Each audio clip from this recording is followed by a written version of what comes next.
제51장 페트로니우스는 황제 앞에서 물러나와 가리네에 있는 자기 집으로 가마를 몰게 했다. 그의 집은 삼면이 정운으로 둘러싸여 있고 정면에는 작은 케킬리우스 광장이 있었기에 케킬리우스는 로마의 씨족 이름입니다. 케킬리우스 광장이 있었기에 다행히 화재를 면할 수 있었다. 저택과 함께 많은 재물과 예술품을 잃은 다른 조신들은 페트로니우스를 행운하라며 부러워했다. 그는 오래전부터 포르투나의 맏아들, 포르투나 행운의 여신입니다. 포르투나의 맏아들이라고 불렸는데 최근 들어 황제와의 친분이 점점 더 돈독해지는 것을 보고 그 호칭이 딱 들어맞는다고들 부러워했었다. 그러나 이제는 행운의 여신도 등을 돌렸다. 아무리 포르투나의 맏아들이라고 해도 이제는 어머니의 변덕스러움을 깨닫게 되었고 자신을 돌보아주던 그 행운의 여신이 차츰 자식을 잡아먹는다는 크로노스를 빼닮아, 크로노스는 제우스의 아버지입니다. 크로노스를 빼닮아 가고 있다는 사실을 실감하지 않을 수 없게 된 것이다. 차라리 내 집이 타버렸다면 그와 함께 내 소중한 무라 장과 에트루리아의 식기, 알렉산드리아의 유리그릇, 그리고 코린투스의 청동그릇들이 모두 없어져 버렸다면 내로도 나에 대한 유감을 다소 가라앉힐 수 있었을 것이다. 플룩스에 대고 맹세한다. 황제 앞에서 티글리누스와 겨루었을 때 내가 한마디만 했으면 나는 곧바로 근위대 사령관이 되었을 거다.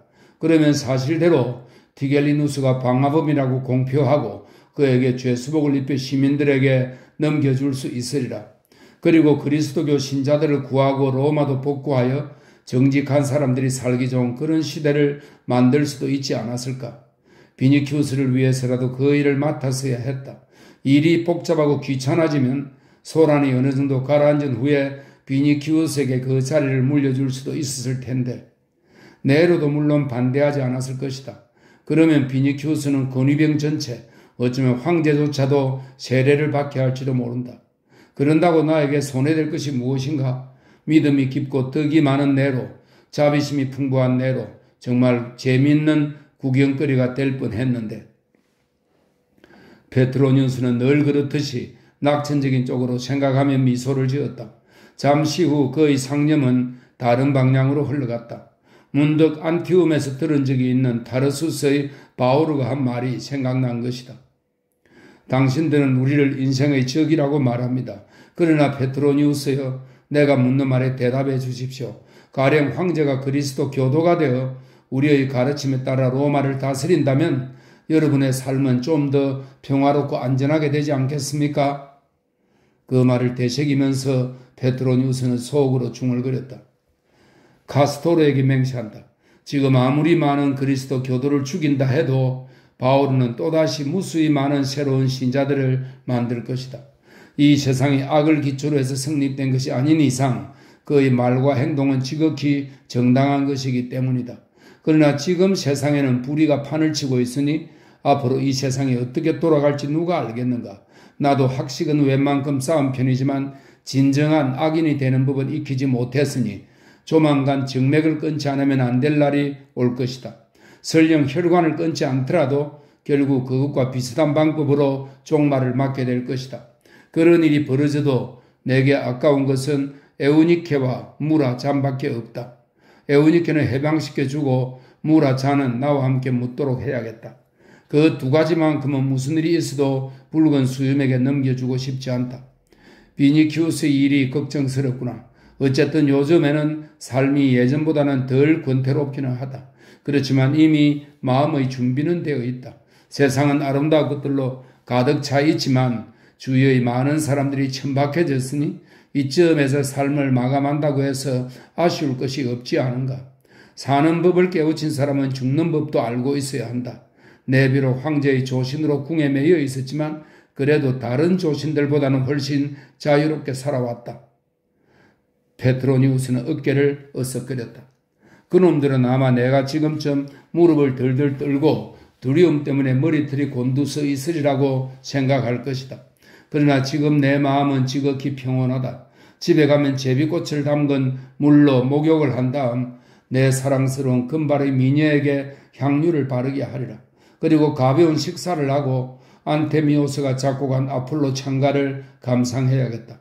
언젠가 나는 죽음에 대해서는 미리 생각할 필요가 없다. 우리가 생각지 않아도 죽음은 한 발 앞서 우리를 생각하고 있으니까 라고 말한 적이 있다. 만일 엘리시움의 들판이, 이 말은 극락세계를 뜻합니다. 만일 엘리시움의 들판이 정말 존재해서 그곳에 죽은 사람의 망령이 나타난다면 얼마나 신기할까.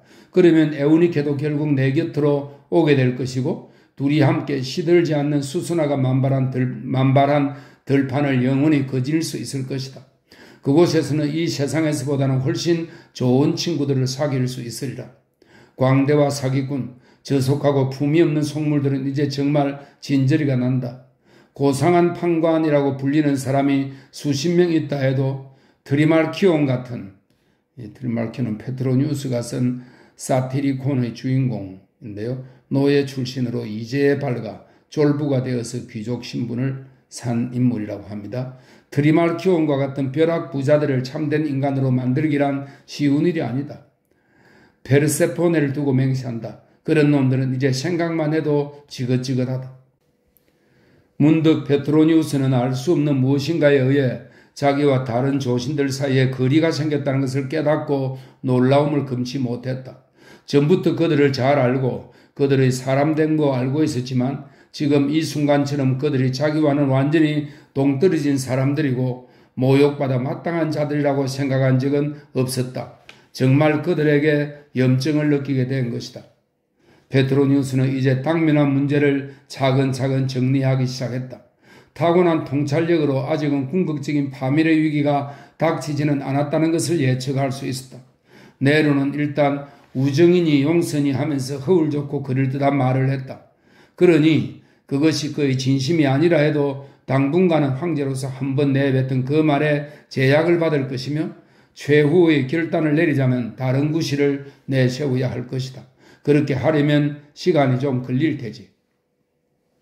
네로는 먼저 그리스도교 신자들을 시민들에게 구경거리로 내놓을 것이다. 페트로니우스는 생각했다. 그 다음에는 반드시 나의 거취 문제가 거론되리라. 그렇다면 미리부터 고민하거나 갑자기 생활 태도를 바꿀 필요는 없다. 지금 가장 시급한 문제는 위기에 빠진 비니키우스를 구하는 일이다.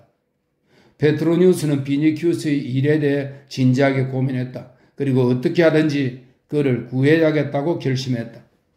페트로니우스를 태운 가마는 카리네의 곳곳에 남아있는 불에 탄 자리, 잿더미, 굴뚝 사이를 빠르게 지나쳐갔다.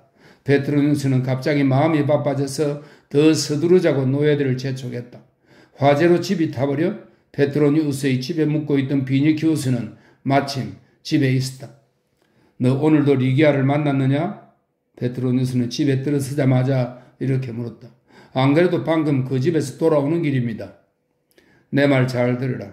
질문 따위로 낭비할 시간이 없다. 황제는 오늘 로마를 불태운 죄로 그리스도교 신자들에게 덮어씌우기로 결정했다. 박해와 순환이 그들에게 임박했다.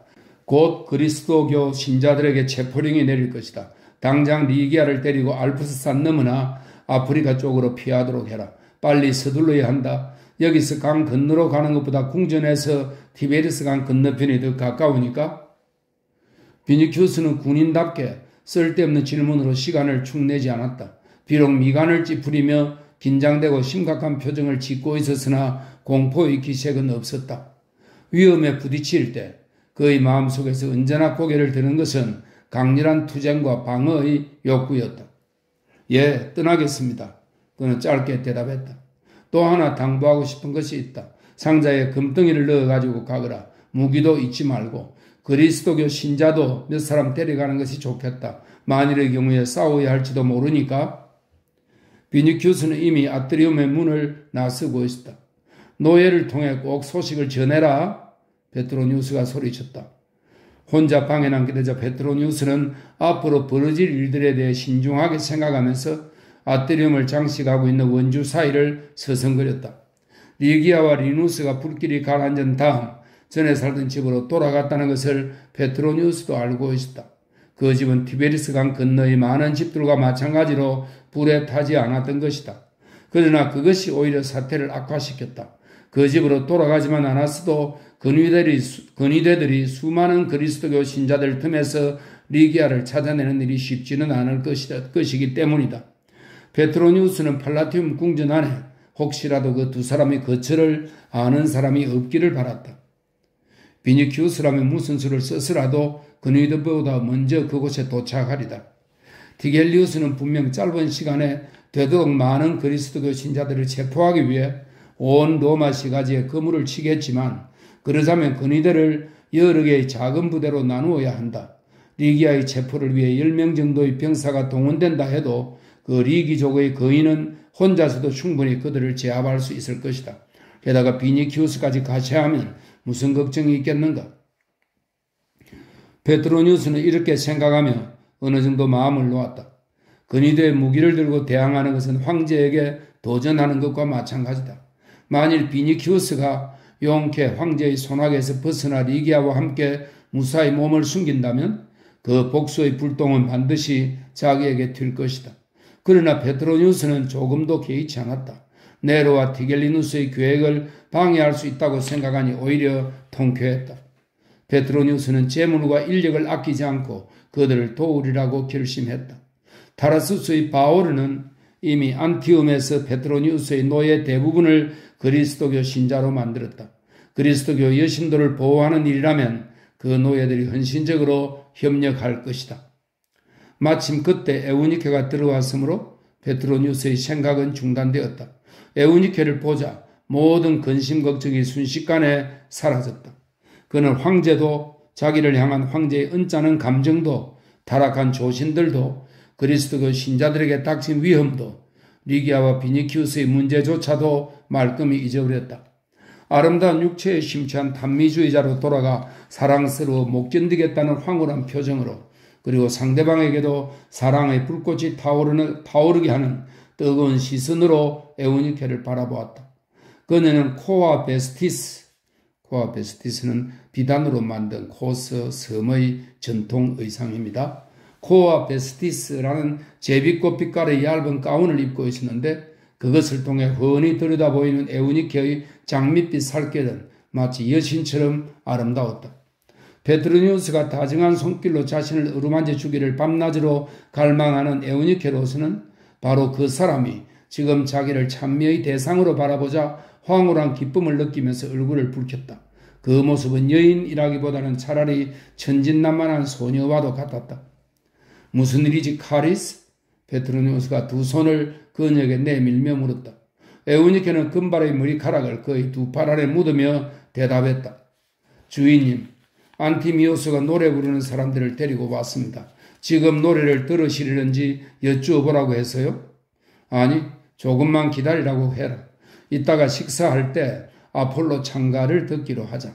파포스의 숲에 대고 맹세한다. 이 파포스는 키프루스 섬의 도시입니다. 비너스에게 헌정된 도시라고 합니다. 파포스의 숲에 대고 맹세한다. 주인은 온통 제 뜸이지만 너가 그 옷을 입고 있는 모습은 마치 아프로디테가 천상의 보랏빛 의상을 걸치고 내 눈앞에 서 있는 듯 하구나. 아, 주인님. 에우니케는 몸둘 바를 몰라 했다. 에우니케, 이리 가까이 오너라. 두 팔로 나를 껴안고 입맞추어다오. 너는 나를 사랑하느냐? 제우스라 해도 주인님처럼 사랑하지는 않을 겁니다. 에우니케는 자신의 입술을 페트로니우스의 입술에 포개며 행복에 겨워 그의 품에서 몸을 들었다. 잠시 후 페트로니우스가 물었다. 만일 우리 두 사람이 헤어져야만 하는 운명이라면 어떻게 하겠느냐? 에우니케는 근심 어린 표정으로 그의 눈을 찬찬히 들여다보았다. 주인님, 무슨 말씀이신지요? 두려워할 것 없다. 내가 혹시 먼 곳으로 떠나게 될지도 몰라서 하는 말이다. 그럼 저도 데려가 주세요. 페트로니우스는 갑자기 화제를 바꾸며 물었다. 정문의 화단에는 수선화가 피었느냐? 사이프러스 나무도 화단의 꽃들도 이번 화재로 인해 다 시들어 버렸습니다. 도금양 나무도 잎이 다 떨어져 온 정원이 마치 죽은 것 같습니다. 아니, 온 로마가 다 죽은 것 같구나. 이러다가는 정말 얼마 안 가서 로마 전체가 무덤으로 변해버릴 것만 같다. 너는 그리스도 교인을 체포하라는 명령이 내렸다는 사실을 알고 있느냐? 곧 그들에 대한 박해가 시작되고 수천 명이 죽게 될 것이다. 무엇 때문에 그리스도교 신자들을 벌하나요? 그들은 어질고 평화를 사랑하는 사람들인데 바로 그렇기 때문에 박해를 당하는 거다. 그러면 주인님, 우리 바닷가로 가요. 주인님의 영롱한 눈동자는 피를 보시기에 어울리지 않습니다. 좋은 생각이다. 하지만 우선 목욕이나 해야겠다. 그 후에 도유실에서 향유를 발라다오. 키프루스 여신의 허리띠를 두고 맹세한다. 너가 지금처럼 아름답게 보인 적은 없었던 것 같구나. 너를 위해 커다란 조개구칠 모양의 욕조를 만들어주겠다. 너가 그 안에 들어가 있으면 마치 고귀한 진주처럼 보일 것이다. 자, 같이 가자. 두 사람은 함께 방에서 나갔다. 1시간쯤 지났을까? 그들은 장미를 엮어 만든 화관을 쓰고 꿈꾸는 듯한 아련한 표정으로 황금 접시가 놓여있는 식탁 앞에 앉았다. 큐피드로 분장한 소년들이 식사를 날라왔다. 두 사람은 담쟁이 등불이 감겨진 술잔으로 포도주를 마시면서 안테미오스의 합창단이 하프를 키며 부르는 아폴로 창가에 귀를 기울였다. 집 주위에는 타버린 집들의 굴뚝만이 여기저기 솟아있고 바람이 불 때마다 불탄 곳에서 재가 날아왔지만 그들 두 사람에게는 그런 것은 아무 문제도 되지 않았다. 그들은 자기들이 행복하다고 느끼며 그들의 삶을 황홀한 꿈처럼 만들어준 사랑에 흠뻑 빠져 있었다. 그러나 노래가 채 끝나기도 전에 아트리움을 담당하는 스님 노예가 뛰어들어왔다. 나으리, 그의 음성은 두려움에 떨리고 있었다. 백인 대장이 근위대를 이끌고 문 앞에 와 있습니다. 황제 폐하의 명령으로 나으리를 뵙겠다고 합니다. 노래와 하프 소리가 그쳤다. 사람들의 얼굴에 불안한 기색이 떠올랐다. 황제는 친한 조신에게 근위대 병사를 사신으로 보내는 적이 없었다. 병사들의 방문은 지금과 같은 상황에서는 불길한 징조였다. 그러나 페트로니우스는 안색 하나 바꾸지 않고 성가시다는 듯이 말했다. 식사는 끝내야 할 것 아닌가?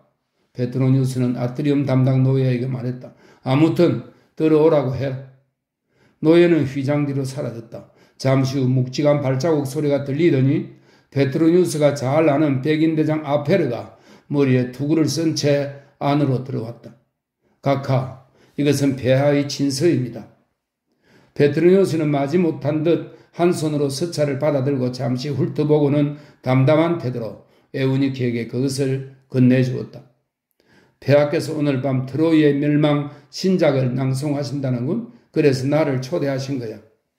제게는 이 친서를 전하라고만 분부하셨습니다. 백인 대장이 말했다. 알겠네. 따로 답장은 없으니 그래 알게. 그건 그렇고 아페르, 우리 집에서 잠깐 쉬면서 술 한잔 하지 않겠나? 죄송합니다. 각하의 건강을 기원하면서 여유있게 마시고 싶지만 지금은 어명을 수행하고 있는 중이므로 곧 가봐야 합니다. 무엇 때문에 굳이 자네를 통해 편지를 보내셨을까? 노예를 시키면 될 텐데. 잘 모르겠습니다, 각하. 마침 제가 다른 일 때문에 이쪽으로 오는 길이니 그런 분부를 내리셨는지도 모르죠.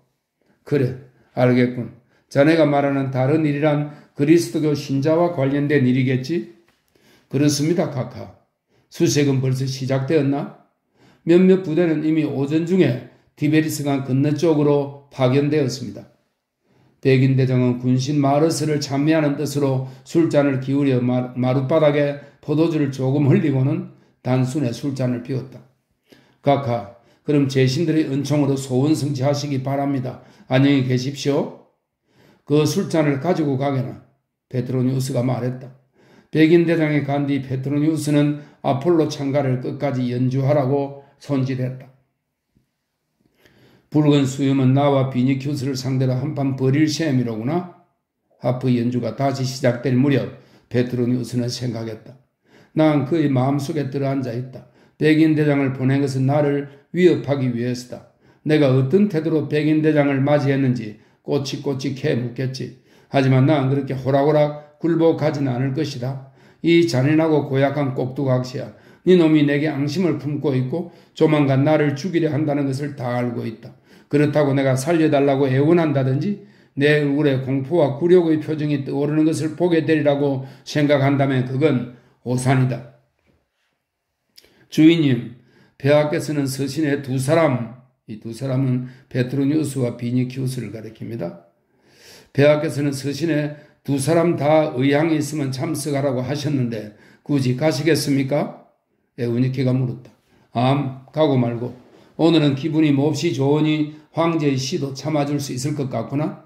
비니키우스는 참석할 수가 없으니 나라도 가봐야겠다.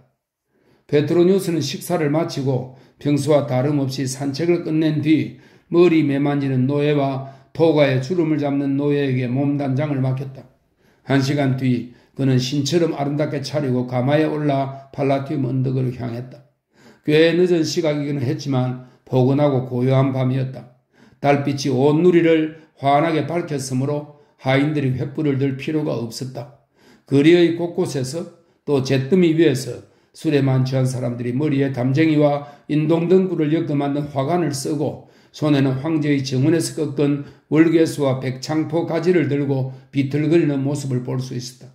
먹을 것도 충족하게 배급되었고 게다가 경기 개최도 선포되었으므로 다들 희희낙낙이었다. 여기저기서 황제의 만수무강을 빌고 거룩한 밤과 사랑을 찬양하는 노래가 들려왔다. 달빛 아래서 덩실덩실 춤추는 사람도 있었다. 노예들은 귀족 페트로니우스님의 가마다라는 말을 되풀이하며 길을 열었다. 그 말을 듣고 사람들은 옆으로 물러섰으며 자기네들이 늘 존경해오던 귀족에게 환호를 보냈다. 페트로니우스는 비니키우스의 일을 생각하며 그에게서 아무 소식이 없는 것을 걱정했다. 그는 향락주의자이자 이기주의자였지만 타르수스의 바오르나 비니키우스로부터 매일 그리스도교 신자들에 관한 이야기를 듣는 동안 자기도 모르는 사이에 마음속 깊은 곳에서 어떤 변화가 일어나고 있었던 것이다. 그 두 사람에게서 불어온 사랑의 훈풍이 그의 영혼에 새로운 씨앗을 뿌린 것이다. 그래서 지금은 자기보다 다른 사람의 일을 더 걱정하게 되었다. 게다가 비니키우스의 어머니로 말하자면 어렸을 때부터 정답게 지냈던 누이였기에 조카에게 특별한 애정을 가지고 있었다. 이런저런 여러 가지 감정이 복합되어 이번 사건에 대해 비극을 지켜보는 심정으로 애틋한 연민을 가지고 세심하게 추이를 지켜보고 있었던 것이다.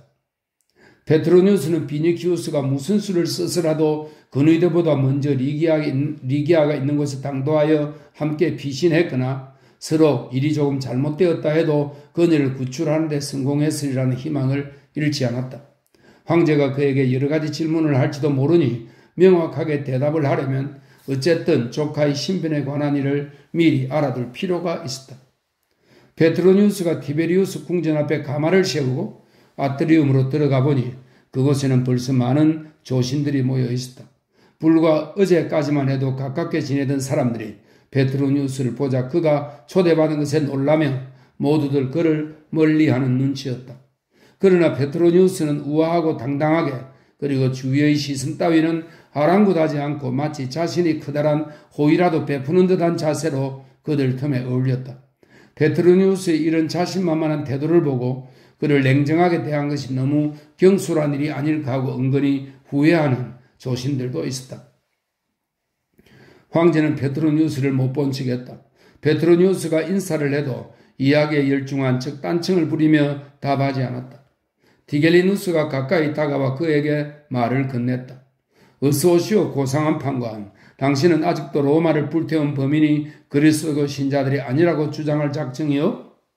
페트로니우스는 어깨를 한번 으쓱하고는 마치 해방노예를 대하듯 디겔리누스의 등을 툭툭 두드리며 말했다.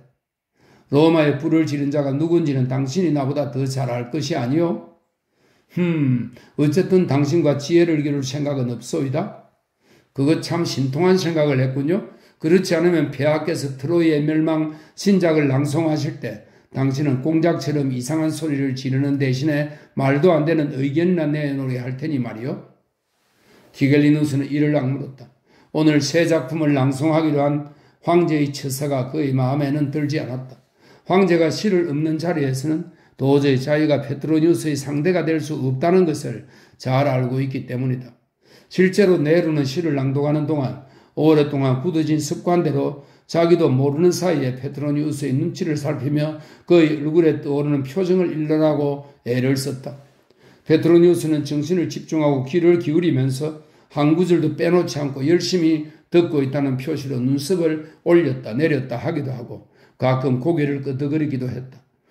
낭독이 끝나자 페트로니우스는 칭찬도 하고 비평도 하고 어떤 구절은 빼는 것이 좋고 어떤 구절은 고치는 것이 좋겠다며 의견을 말했다. 네로는 다른 조신들의 거창한 아부와 찬사는 모두 자기네들의 일신상의 이익을 위한 것이지만 페트로니우스만은 순수하게 시를 사랑하는 마음으로 평한다고 믿었다. 제대로 시를 이해하는 사람은 페트로니우스밖에 없으니 그가 칭찬하는 시라면 확실히 훌륭한 시라고 자부했던 것이다. 그래서 저도 모르는 새에 입에 거품까지 물어가며 열심히 그와 시에 관해 토론을 벌였다. 마지막으로 페트로니우스가 어떤 구절을 지적하면서 과연 그것이 적절한 표현인가를 묻자 네로는 이렇게 대답했다. 내가 왜 그렇게 썼는지는 마지막 장이 완성되면 자연히 알게 될 것이다. 아하, 그럼 마지막 장이 완성될 때까지는 시간을 벌었군? 페트로니우스는 생각했다. 두 사람의 토론을 들으면서 꽤 많은 조신들이 남몰래 생각했다. 아차, 실수를 저질렀구나. 페트로니우스에게 시간적 여유가 생기면 그는 다시 황제의 총애를 받고 아마 티겔리누스도 굴복시킬 수 있을 것이다. 그리하여 조신들이 페트로니우스의 곁으로 다시 하나 둘씩 모여들기 시작했다. 그러나 그날 밤 모임이 거의 끝날 즈음 좋지 못한 조짐이 나타났다. 페트로니우스가 막 작별 인사를 하고 물러나려 할 때 갑자기 황제가 눈을 깜빡거리며 심술궂으면서도 한편으로는 흥미롭다는 표정을 짓고 물었던 것이다. 비니큐스는 왜 오지 않았느냐?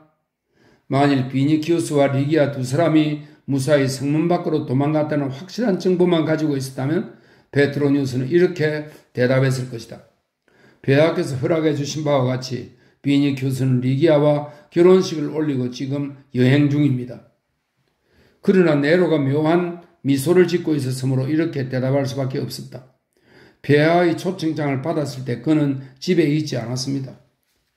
짐이 만나고 싶어 한다고 전해라. 또한 이번 금투시합에는 그리스도교 신자들이 나올 예정이니 반드시 참석해서 구경하라고 일러라.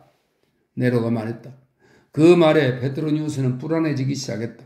분명 이것은 리기아와 직접적인 관계가 있는 일이다. 가마에 올라타자마자 페트로니우스는 그날 아침 궁에서 집으로 갈 때 재촉했던 것보다 더 빨리 집으로 달리라고 명령했다. 그러나 그것은 쉬운 일이 아니었다. 티베리우스 궁 앞에는 올 때와 마찬가지로 술에 취한 군중이 이곳저곳에서 길을 차지하고 있었기 때문이다. 그런데 그들은 노래하고 춤추는 것이 아니라 모두 대단히 흥분한 것 같았다. 멀리서 사람들의 아우성이 들려왔다.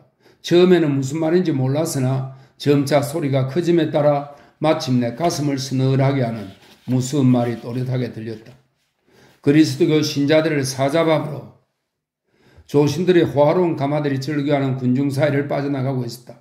달아남은 거리에는 새로운 군중이 연이어 몰려들었고 함성은 되풀이 되었다.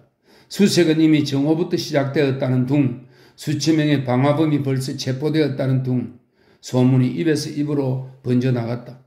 그 소문은 새로 개통된 거리를 비롯하여 옛날 그대로 남은 도로, 팔라티움 언덕 근처의 폐허에 묻힌 좁은 골목, 그리고 모든 언덕과 정원에 이르기까지 로마 전역으로 퍼져나갔다. 그리스도교 신자들을 사자밥으로 짐승만도 못한 놈들, 모두 황제와 똑같은 놈들이다. 페트로니우스는 경멸을 참지 못하고 속으로 중얼거렸다. 야만인들조차 엄두도 내지 못할 폭력과 범죄, 잔혹함, 광기와 난행이 만연한 사회는 오래 지속될 수 없다. 로마는 세계의 지배자이지만 동시에 세상을 곰게 만드는 종량이기도 했다. 로마는 지금 썩은 시체처럼 악취를 풍기고 있다. 그리고 그 안에 사는 사람들의 부패한 삶에는 죽음의 그림자가 드리워져 있다. 이미 조신들 사이에서도 그런 이야기들이 여러 차례 오갔지만 페트로니우스는 지금 이 순간처럼 생생하게 그 사실을 실감한 적이 없었다. 로마는 월계수로 장식한 개선마차 위에 서서 여러 민족으로 하여금 그 전차를 끌게 하고 있지만 실제로는 몰락의 나락을 향해 치닫고 있는 것이다. 온 세계에 군림하고 있는 이 대도시에서의 삶도 지금 페트로니우스의 눈에는 종말을 눈앞에 둔 마지막 향년이나 광대들의 난장판으로밖에는 보이지 않았다. 페트로니우스는 지금 이러한 혼돈 속에서 새로운 삶의 질서를 확립할 수 있는 것은 오직 그리스도교뿐이라고 생각했다. 그러나 애석하게도 그리스도교 신자들은 모조리 학살당하게 될 것이다. 그렇다면 이 세상은 앞으로 어떻게 될까? 광대의 난장판은 네로의 지휘 아래 앞으로도 이어지리라. 네로가 사라진다 해도 민중이 이 모양이고 조신들이 이런 꼴이라면 더 나은 군주가 나타날 리 없다. 결국에는 네로와 같은 혹은 더 악독한 황제가 나타나 제 세상을 만난 듯 활개치며 날뛰리라. 그러면 또다시 새로운 광대 노름이 시작될 것이고 이 나라는 더욱 비천하고 추악하게 변해갈 것이다. 하지만 이런 미친 소동이 과연 영원히 지속될 수 있을까? 한계에 이르게 되면 지쳐서 잠잠해지지 않을까? 그러다가 문득 페트로니우스는 자신이야말로 정말 지쳤다는 생각이 들었다. 이런 타락한 세상을 지켜보는 것 외에 아무 목적도 없이 위태로운 하루하루를 보내고 있으니 도대체 삶을 이어가야 할 이유가 어디에 있단 말인가? 죽음의 신은 잠의 신 못지않게 아름다우리라.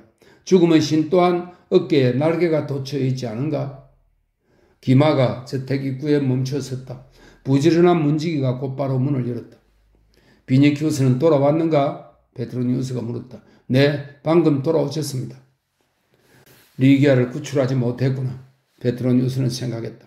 그는 급히 토가를 벗어던지고 아트리움으로 뛰어들어갔다. 비니키우스는 의자에 앉아 두 손으로 머리를 움켜쥐고 무릎 아래까지 푹 수그리고 앉았다. 발자국 소리를 듣고 쳐든 그의 얼굴은 돌처럼 굳어 있었고 오직 눈동자만이 이글거리고 있었다. 한 발 늦은 모양이구나. 페트로니우스가 말했다. 네, 오전에 체포되었다고 합니다.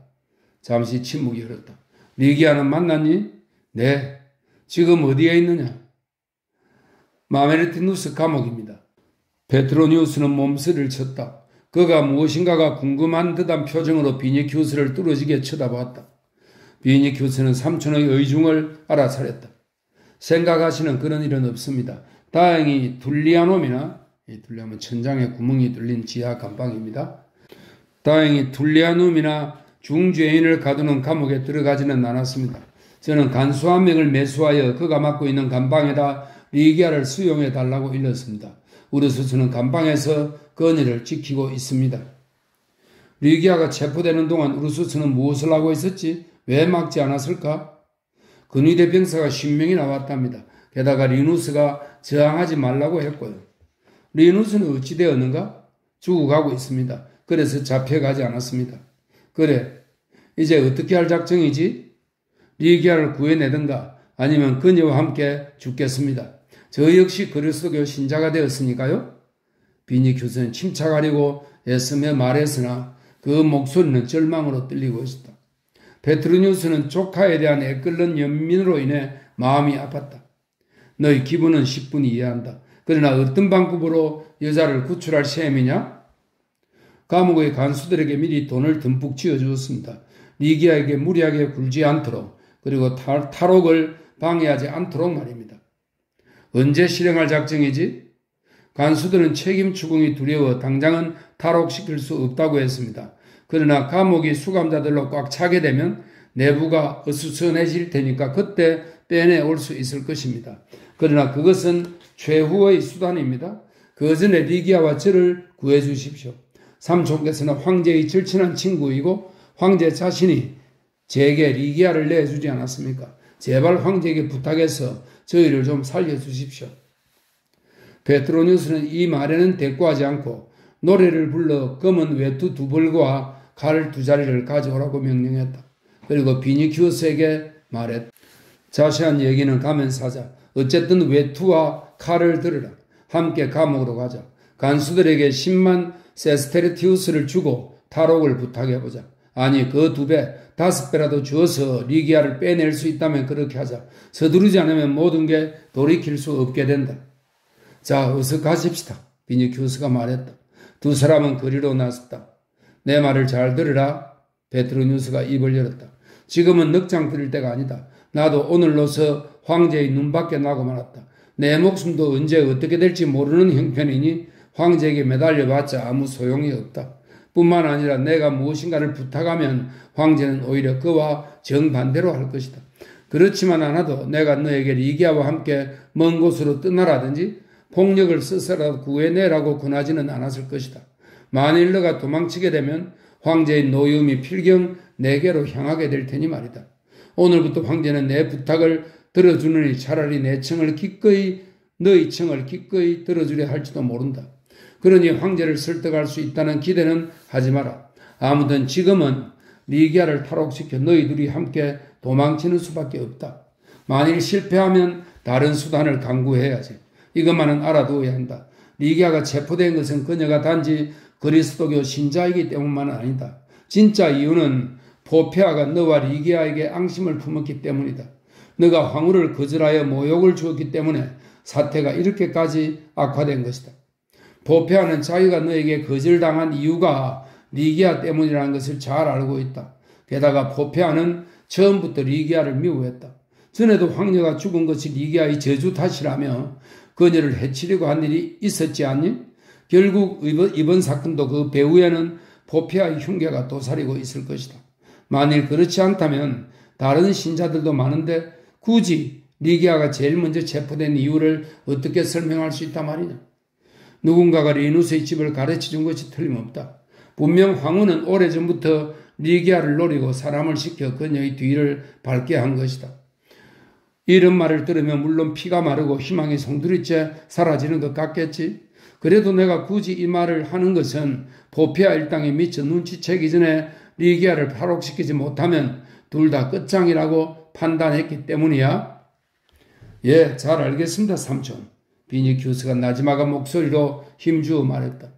밤이 깊었으므로 거리에는 인적이 드물었다. 그런데 어디선가 술에 취한 금투사가 비틀거리며 베트로니우스에게 다가왔다. 두 사람의 대화는 중단되었다.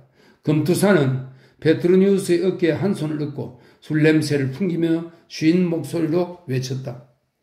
그리스도교 신자들을 사자밥으로 비르밀로여. 비르밀로는 짧은 옷을 입고 방패와 당금을 들고 싸우는 금투사입니다. 미르밀로여.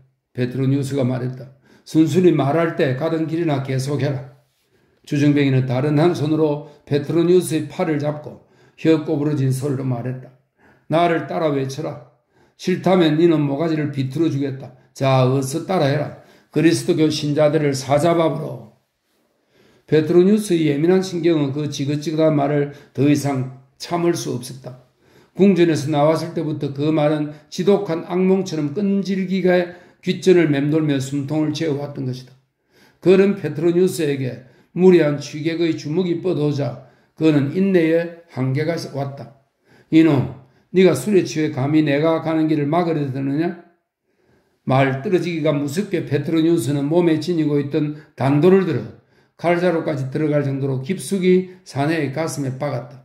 그리고 비키니우스의 손을 잡으며 아무 일도 없었다는 듯 이야기를 계속했다. 황제가 오늘 내게 이런 말을 했다. 비니키우스에게 일러 그리스도 교도가 나오는 경기를 꼭 보러 오라고 해라. 이 말이 무슨 뜻인지 알겠니? 너가 괴로워하는 모습을 보고 즐기겠다는 심보를 드러낸 것이지. 불을 보듯 뻔한 수작이다. 너와 내가 아직 체포되지 않은 것은 어쩌면 그것 때문인지도 모른다. 만일 너가 지금 당장 리기아를 구출하지 못하면 그때는 나도 어찌해야 좋을지 잘 모르겠구나. 어쩌면 악태가 도와줄 수 있을지도 모르지만 문제는 과연 그녀의 힘이 어느 정도인지 하는 것이다. 참, 어쩌면 티겔리누스가 시칠리아에 있는 너의 영토를 탐내고 있을지도 모른다. 한번 그의 마음을 떠보는 것이 어떻겠니? 제가 가지고 있는 것을 원한다면 무엇이든지 다 주겠습니다. 비니키우스가 대답했다. 카린에서 로마 광장까지는 그리 멀지 않았으므로 두 사람은 곧 그곳에 도착했다. 마메리투스 감옥은 로마 광장 근처에 있었다. 밤이 깊어 어느새 새벽녘에 가까워졌다. 캄캄한 어둠 속에서 성벽의 윤곽이 선명하게 모습을 드러냈다. 마메르티누스 감옥 쪽으로 막 접어드는데 베트로니우스가 갑자기 그 자리에 멈춰 섰다. 건의되다. 한 발 늦었다. 병사들이 감옥을 이중으로 포위하고 있었다. 새벽 엷은 빛 속에서 그들의 투구와 창끝이 은빛처럼 반짝이는 것이 보였다. 비니키우스의 얼굴은 대리석처럼 하얗게 변했다. 아무튼 가봅시다. 비니키우스가 말했다. 두 사람은 줄을 지어 서 있는 병사들 앞에서 발을 멈추었다. 기억력이 뛰어난 베트로니우스는 장교는 말할 것도 없고 사병들까지도 거의 알고 있었기 때문에 전부터 안면에 있는 보병대장을 발견하고는 손짓을 했다. 어찌된 일인가, 니켈? 자네 부대가 오늘 감옥의 경비를 맡았나? 그렇습니다. 페트로니우스 각하. 사령관께서는 혹시라도 그리스도 교도들이 습격해서 방화병들을 구출하려 하지 않을까 걱정하고 계십니다. 아무도 들여보내지 말라는 명령을 받았나? 비니큐스가 물었다. 그런 명령은 없었습니다. 친지들은 감금된 사람들을 면회할 수 있습니다. 그렇게 함으로써 더 많은 그리스도교 신자들을 체포할 수 있으니까요. 그럼 날 들여보내주게. 비니큐스가 말했다. 그리고 페트로니우스의 손을 잡고 부탁의 말을 건넸다. 악태를 만나봐 주십시오. 그 결과는 나중에 들으러 가겠습니다. 그래, 그렇게 하자꾸나. 페트로니우스가 대답했다. 그때 두꺼운 벽을 통해 지하로부터 성가 소리가 들려왔다. 처음에는 나지막하고 알아들을 수 없을 정도로 희미했으나 점차 소리가 커지고 분명해졌다. 남자와 여자, 아이들의 소리가 합쳐진 조화로운 합창이었다. 고요한 여명 속에서 온 감옥 안에 하프처럼 아름다운 선율이 울려 퍼지고 있었다. 그것은 슬픔의 소리도 아니고 절망의 소리도 아니었다. 오히려 그 선율에는 기쁨과 승리의 감격이 넘쳐 흐르고 있었다. 병사들은 깜짝 놀라며 서로 얼굴을 마주 보았다. 바야흐로 하늘은 황금빛이 뒤섞인 장밋빛으로 물들며 동이 트기 시작했다. 제52장 그리스도교 신자들을 사자밥으로 라는 고함 소리는 로마의 모든 지역으로 구석구석 퍼져나갔다. 이제는 아무도 그리스도 교도가 로마의 방화범이라는 사실을 의심하지 않았다. 뿐만 아니라 수많은 신자들을 어떻게 잔혹하게 처형할 것인가에 대한 호기심 어린 기대감에 정신이 팔려 아무도 의심하려 들지 않았다. 더욱이 화재가 그렇게까지 무섭게 번진 것은 신들이 그리스도교 신자들에게 노했기 때문이라는 풍문까지 돌았다. 결국 신의 노여움을 풀기 위해 각 신전에 제물을 바치라는 명령이 내려졌다. 시발라의 책, 카피톨리움 신전 지하실에 보관되었던 여제사 그리고 무녀들의 신탁과 예언을 모아놓은 책입니다.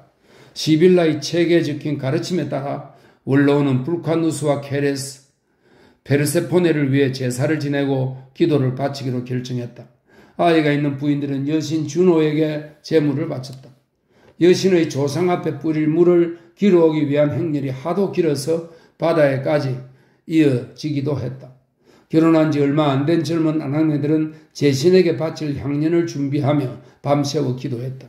온 로마가 죄를 씻고 제물을 바치며 신들의 노여움을 가라앉히는데 여념이 없었다. 그 사이 불탄 자리의 한복판에 넓게 길이 뚫렸다. 이곳저곳에 벌써 화려한 저택과 궁전, 신전을 짓기 위한 주춧돌이 놓였다. 그러나 무엇보다 공사를 서두른 것은 그리스도교 신자들의 처형장으로 사용될 거대한 목조 원형 경기장이었다. 티베리우스 궁전에서 회의가 끝난 뒤 각 속주의 총독들에게 야수를 조달하는 명령이 내려졌다. 티겔리누스는 조그만 도시까지 포함하여 이탈리아 전역에서 그 지역의 동물 사육장이 텅 빌 정도로 야수란 야수는 모조리 징발했다. 또 그의 명령대로 아프리카에서는 지역 주민들을 강제로 동원하여 대규모 사냥을 하도록 했다. 소아시아에서는 코끼리와 호랑이, 나일강 유역에서는 악어와 하마, 아틀라스 산맥에서는 사자, 피레네 산맥에서는 늑대와 곰, 히베르니아에서는 지금의 아일랜드 지방입니다. 히베르니아에서는 무서운 맹견, 에피루스에서는 몰로시아 개, 이것은 에피루스 지방에서 사육되는 사냥 및 경비용으로 유명한 개입니다. 몰로시아 개. 그리고 게르마니아에서는 물소와 들소를 보내왔다. 투옥된 사람이 수없이 많았으므로 이번 구경거리는 그 규모에 있어서 예전의 모든 볼거리를 능가할 것이었다. 황제는 대화제의 기억을 피로 씻어버리고 온 로마를 피바다로 만들려고 했다. 역사상 그 유래를 찾기 어려운 만큼 참혹한 유혈 사태가 눈앞에 다가온 것이다. 군중은 이에 발맞춰 순찰대와 근위대를 도와 그리스도교 신자들을 색출하는 데 열을 올렸다. 그리스도교 신자들은 때를 지어 다른 시민들과 함께 여러 정원의 천막을 치고 야영하면서 공개적으로 기도하므로 그들을 찾아내는 것은 어려운 일이 아니었다. 사람들이 신자들을 포위하면 그들은 무릎 꿇고 성가를 부르며 저항도 하지 않고 순순히 끌려갔다. 그러나 그런 참을성이 오히려 민중의 노여움에 불을 질렀다. 박해자에게는 그리스도교 신자들의 알 수 없는 인내심이 완고하고 당돌하게 보였던 것이다. 그들은 그리스도교 신자들이 참으면 참을수록 더욱 기승을 부렸다. 박해자들은 눈에 불을 켜고 그리스도교 신자들을 찾으러 돌아다녔다. 근위대가 신자들을 체포하면 여자들은 시민들로부터 머리채를 휘어잡혀 감옥으로 끌려갔고 아이들은 돌에 맞아 머리에 상처를 입었다. 몇천 명이나 되는 사람들이 밤낮을 가리지 않고 고래고래 소리 지르며 외진 골목까지 뒤지고 다녔고 폐허나 굴뚝, 동굴 속에서도 희생자가 끌려 나왔다. 감옥 앞에는 모닥불을 피워놓고 술통을 에워싸고 그 둘레를 돌며 바꾸서 축제를 지내는 것처럼 취해서 춤을 추는 자들도 있었다. 밤이 되면 천둥이 울리듯 야수들이 포교하는 소리로 온 도시가 들썩거렸으나 시민들은 그 소리를 황홀한 듯 듣고 있었다. 감옥은 수천 명의 죄수 아닌 죄수들로 넘쳐나고 있었지만 군중과 근위대는 계속해서 새로운 희생자를 몰아넣었다. 타인에 대한 동정심은 완전히 자취를 감추었다. 사람들은 그 광란의 도가니 속에서 그리스도교 신자들을 사자밥으로 라는 말만 되풀이했다. 마치 그 밖의 다른 말은 모두 잊어버린 듯 했다. 더구나 날씨조차 이례적으로 무더워서 밤낮을 가리지 않고 숨이 막힐 지경이었다. 대기 또한 피와 광기와 죄악의 열기로 후끈거렸다. 일찍이 볼 수 없었던 끔찍한 광기에 꿋꿋하게 맞서고 있는 것은 그리스도교 신자들의 순교에 대한 열망이었다. 그리스도 교인들은 담담하게 죽음을 받아들였다. 아니, 그들은 자진해서 죽음을 택했으며 오히려 장로들이 만류할 정도였다. 장로들의 지시에 따라 집회는 교회나 성문 밖 아피아 가도 근처의 지하 묘지에서 주로 개최되었다. 때로는 그리스도교로 개종한 귀족의 포도원에서 열릴 때도 있었는데 그들 중에는 아직 체포된 사람이 하나도 없었다. 팔라티움 궁에서는 귀족들 가운데 플라비우스와 도미틸라, 폼포니아 그레키나, 콜로넬리우스 푸덴스, 비니키우스, 그 밖에 몇몇이 그리스도 교인이라는 것을 분명히 알고 있었다. 그러나 네로는 이 사람들이 로마에 불을 질렀다고 하면 아무도 믿지 않으리라는 것을 잘 알고 있었고 지금 무엇보다 시급한 것은 백성들로 하여금 방화범이 그리스도 교인들이라는 사실을 믿게 하는 것이므로 이들에 대한 응징과 보복은 후일로 미루기로 했다. 자세한 사정을 모르는 사람들은 이 귀족들이 무사할 수 있는 것은 악대의 힘이라고 떠벌리기도 했으나 그것은 잘못된 생각이었다. 사실 페트로니우스가 비니키우스와 헤어진 후 악테를 찾아가 리기아를 위해 도움을 청했을 때 실제로 그녀가 한 일은 고작 눈물을 흘리는 것뿐이었다. 그녀는 모든 사람들에게 버림받은 채 괴로움에 묻혀 살고 있었고 포페아와 황제의 눈에 띄지 않게 조심하며 하루하루 간신히 목숨을 이어가고 있는 처지였다. 그래도 악테는 감옥으로 리기아를 찾아가서 옷과 음식을 전했고 간수들에게 뇌물을 안겨 무례한 대우를 받지 않도록 힘을 써주었다. 물론 간수들의 주머니는 그동안 받은 뇌물로 이미 불룩해져 있었다. 페트로니우스는 자기가 리기아를 아울루스 집안으로 데려오자는 말을 하지 않았더라면 그녀는 지금 감옥에 갇혀 있지 않을 것이라는 자책감으로 마음이 아팠다. 더구나 그는 티겔리누스와의 세력 다툼에서 지고 싶지 않았다. 그래서 그는 시간과 재물과 노력을 아끼지 않았다. 지난 며칠 동안 세네카와 도미티우스 아페르와도 만났고 포페에게 접근하기 위해 크리스피닐라와도 만났으며 궁중 악사인 테르프노스나 디오도르, 황제가 총애하는 미소년 피타고라스, 또한 황제가 무슨 말이든지 흔쾌하게 들어준다고 알려져 있는 알리투르스와 파리스와도 만났다. 지금은 바티니우스의 정부가 된 크레소테미스를 통해 바티니우스의 힘을 빌리려고까지 했다. 페트로니우스는 그들과 만날 때마다 여러 가지 미끼를 던졌고 또 상당한 액수의 돈을 썼다. 그러나 그 모든 노력은 물거품이 되고 말았다. 내일의 운명이 어떻게 될지 모르는 형편에 놓인 세네카는 설령 그리스도교 신자들이 로마에 불을 지른 것이 아니라고 해도 로마의 장래와 군익을 위해서 그 종교를 뿌리 뽑아야 한다고 주장했다. 즉 정치적인 이유를 내세워 어이없이 자행될 무자비한 학살을 묵인한 것이다. 테르프노스나 디오도르는 돈만 챙기고 아무 일도 해주지 않았다. 바티누스는 자기를 매수하려는 자가 있다고 황제에게 고해 바쳤다. 오히려 그리스도교에 대해 부정적이던 알리투르스만이 그리스도교 신자들을 동정했다. 그는 황제를 만나 감옥에 있는 리기아에게 특별한 조치를 해달라고 대담하게 청했으나 역시 아무 소득이 없었다. 황제는 이렇게 대답했다. 그대는 짐의 의지가 로마의 평화를 위해 자기 아들을 희생시킨 브루투스만 못하다고 생각하는 거냐? 이 말에 페트로니우스는 생각했다. 네로가 자기를 브루투스에 비유했다면 이제는 다 틀렸다. 문득 페트로니우스는 비니키우스가 한없이 불쌍하게 생각되면서 혹시 그가 자살이라도 하지 않을까 염려스러웠다.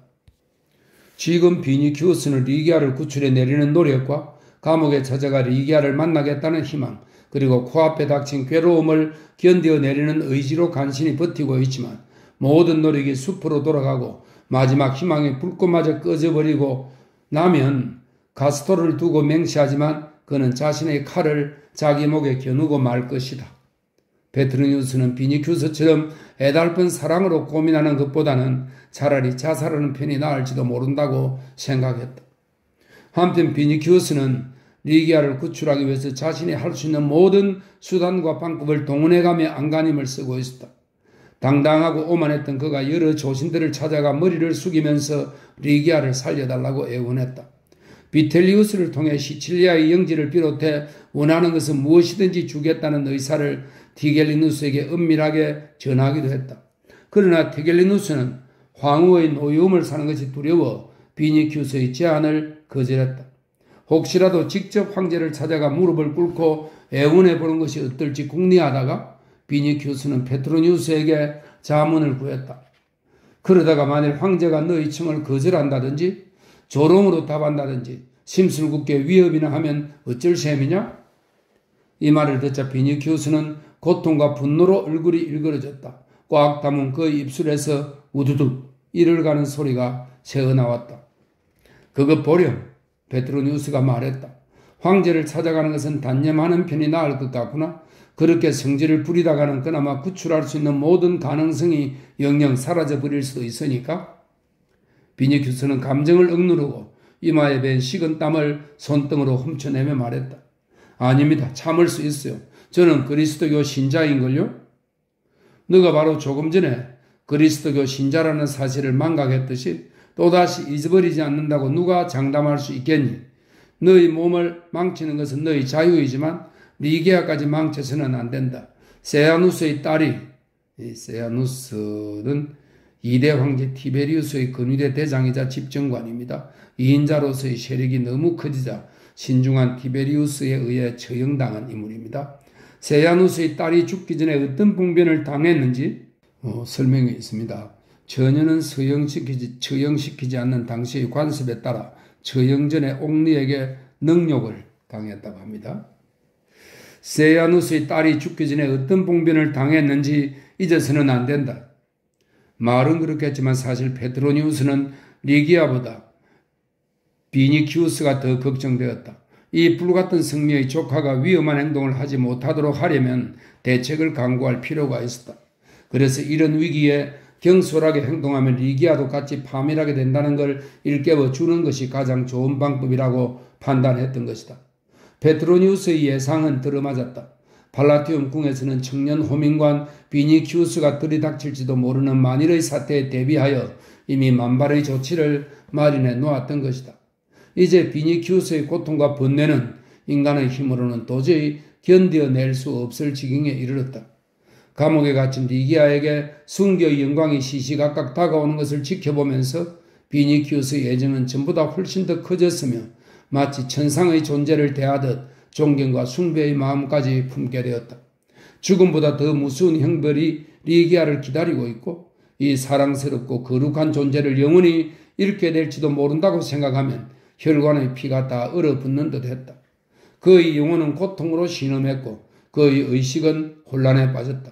이따 그 머릿속에서 뜨거운 불길이 일어나 머리가 아주 타버리거나 깨져버리는 듯한 느낌이 들 때도 있었다. 그는 도무지 갈피를 잡을 수가 없었다. 왜 자비롭고 거룩하신 그리스도께서 신자들을 구원해 주시지 않는가? 팔라티움 궁전의 추악한 벽이 무너져 내려 그와 함께 네로도 모든 조신과 근위대도 이 죄악의 도시도 땅에 파묻혀 버려야 마땅하지 않는가? 그러다가 비니키우스는 앞으로 정말 그렇게 될 것이며 아니 마땅히 그렇게 되어야 한다는 확신에 빠지기도 했다. 그는 지금 두 눈으로 보고 있고 그의 영혼을 괴로움 속으로 밀어넣은 이 모든 일들이 실제가 아니라 꿈일지도 모른다고 생각했다. 그러나 야수의 소름 끼치는 울부짖음은 그것이 현실이라는 것을 비니키우스에게 깨우쳐 주었다. 원형 경기장을 짓기 위한 도끼질 소리도 꿈이 아니라는 사실을 생생하게 일깨워 주었다. 군중의 아우성과 감옥에 가득 찬 사람들이 새삼 비니키우스의 처지를 확인시켜 주었던 것이다. 급기야 그리스도에 대한 그의 믿음이 흔들리기 시작했다. 한번 신앙심이 흔들리게 되자 그의 마음속에는 새로운 고통, 모든 고통 중에서도 가장 무시무시한 고통이 움트기 시작했다. 페트로니우스는 다시 한번 비니키우스에게 말했다. 세야누스의 딸이 죽기 전에 어떤 봉변을 당했는지 그것을 잊지 말아라.